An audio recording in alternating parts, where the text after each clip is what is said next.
Okay. Hello everybody, my name is Martha. I'm a youth worker for the London Borough of Hillingdon, and on today's session we're going to talk about coding and programming and how you can strengthen your existing skills or just where to start in lockdown from home. So if you're somebody like me and you don't really know what coding or programming is, then this is just a really simple introduction to what it is. So to put it simply, coding is a subset of programming.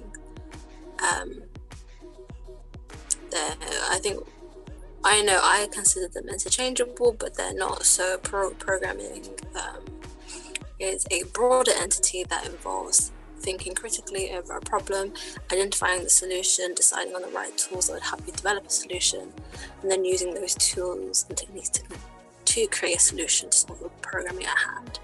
So coding in general is just writing code in a particular program language.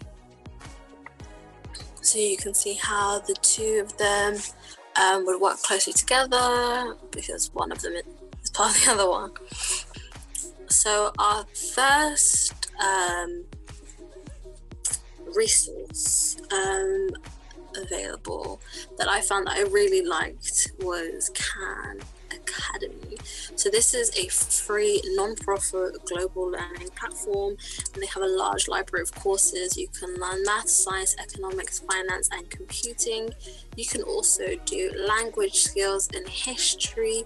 The courses, it's self-paced learning.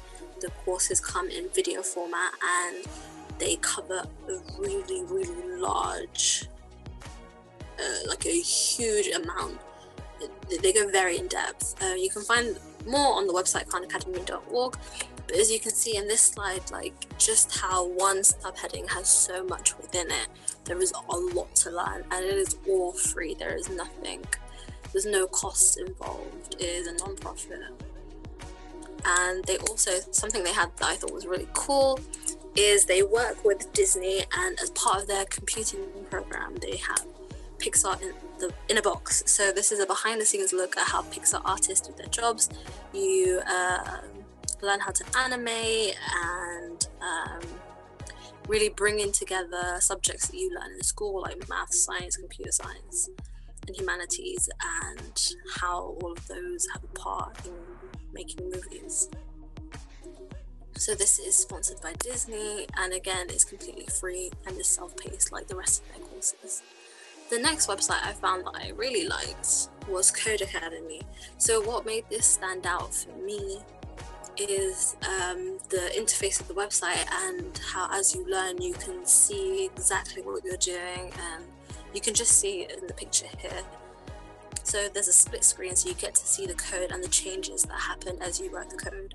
So it's a free interactive platform that offers free coding classes in 12 different programming languages. So it is completely free, but for $15.99 a month that you pay all at once a year. There's an annual fee. You do have access to more personalized things, but again, you can learn a lot with just the basics. You don't need to pay it. And something else I thought was really fun about this website is that they have a sorting hat kind of feature where they ask you different questions that are related to your everyday life and see what skills you have outside of coding and programming and computer science that are like transferable and used. So I took the quiz, and this is the kind of questions they ask you when you're cooking a recipe, when you're watching a film, what kind of films do you like to watch? And these are the results I got. So they tell you can see here, they can tell you about the career opportunities, what courses you can take, what else is similar to it. And there's just like a little personality quiz you can do, which I thought was quite fun.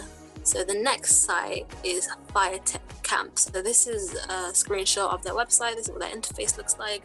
This is also a really cool free learning. Well, it's not free, but they do offer scholarship as well. I'll get onto that in the next slide. So this is a UK-based tech educational service. They host programs for 8 to 17-year-olds in over 25 locations across the UK. They also provide day camps and residentials, but of course in lockdown that's not available. So instead you can do part-time courses, you can do an intensive week-long course, you can do self-learning. They also offer virtual work experience, and they do after-school clubs, I think. So their short courses that are about an hour long are £10, but their more intense courses are around, I think, £170. And of course, the residential is going to be a lot more than that. But they do offer scholarships and sponsored programs. So if you don't have the money for this, there are options available for you. Their scholarships are 5 to 100% funded. So again, it just depends on what you can afford. So some of their courses include video game design, digital music production, PC building, coding, and artificial intelligence. This is not just to do with coding and programming. There's a lot that are just generally about technology. So you can find them at biotechcamp.com, or their is Biotech Camp. So the next site is, I think, Coderdojo, that's what it's called. So it's just a fun, really relaxed programming club. So it's not like, this one's more community-based. I think it's done by a team of volunteers, yes. So this is a global network of free, volunteer-led, community-based programming club for young people. Pardon me.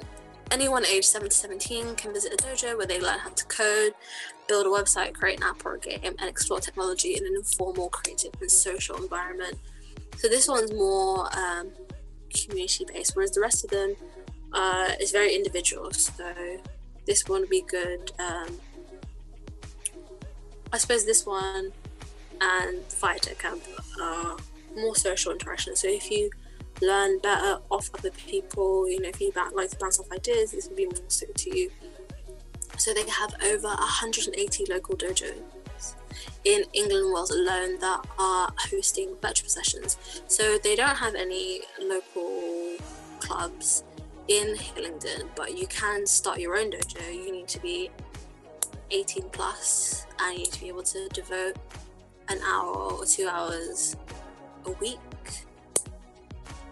But if that's not possible for you, if you're not interested in starting one, you can just attend a neighbouring dojo in Ealing and Rickmansworth.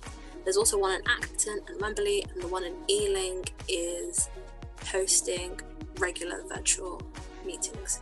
So you can find out more at coderdojo.com or dojo, or at Coderdojo on Instagram and Twitter. So our last slide for today, our last website is Girls Who Code. So this is a US-based program, but they also work in the UK and Canada, I think. So they talk about, on the website, they talk about the gender gap in technology and how it is wider now than it was in the 1950s. And they host free programs for girls aged 11 to 18 to bridge this gap. So it's about getting girls excited about computer programming. Again, it's about building community, it's about building sisterhood, and they do after school clubs, weekend clubs, summer camps. So there is a virtual summer camp that they're hosting this year. You can apply to it by Friday the 19th of March. It is free and it's aimed mostly towards beginners. So if you don't have much coding experience or programming experience, this is perfect for you. But you must be 15 to 18 to apply and identify as a woman, non-binary, or gender non-conforming. And this goes for the rest of their programs. Not the age restrictions, but you must be a woman or non-binary or gender non-conforming to take part in this.